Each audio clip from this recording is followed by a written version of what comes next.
விண்வெளியில இருந்து திரும்பி வந்த சுனிதா வில்லியம்ஸ் தாடை பகுதி வழக்கத்துக்கு மாறா இருந்துச்சு. அதை யாராவது நோட் பண்ணீங்களா? ஏன் அப்படி மாறுச்சுன்னு யாருக்காவது தெரியுமா? சுனிதா வில்லியம்ஸ் உடைய தாடை பகுதி ஏன் அப்படி மாறுச்சு அப்படின்னு இந்த வீடியோல விரிவா பார்ப்போம். இந்திய வம்சாவளி விண்வெளி வீராங்கனையான சுனிதா வில்லியம்ஸ் 286 நாட்களுக்கு அப்புறமா பூமியில காலடி எடுத்து வச்சாங்க. விண்வெளியில கிட்டத்தட்ட 9 மாதங்கள் செலவிட்டதுக்கு அப்புறமா பூமியிலேயே வந்தது அவங்க வரலாற்று சாதனை அப்படின்ற மாதிரியும் எல்லாருமே பேசிட்டு வந்தாங்க. இன்னும் சொல்ல போகணும் அப்படின்னா ஜீரோ கிராவிட்டியில விண்வெளியில இருந்ததால அவங்களுக்கு நிறைய பிரச்சனைகளோ இருந்ததா சொல்லப்பட்டுச்சு.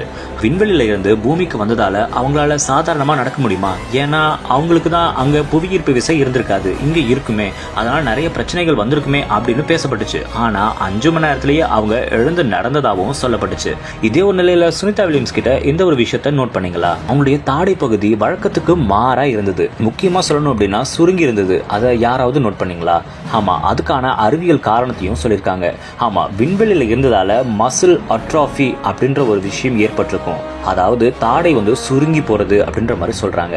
அதனாலதான் அவங்களுக்கு அப்படி ஆகியிருக்கும் அப்படின்ற மாதிரியான தகவல் இப்போ சோசியல் மீடியால வைரல் ஆயிட்டு வருது. இதை பத்தின உங்களுடைய கருத்துக்களை எங்க கூட ஷேர் பண்ணி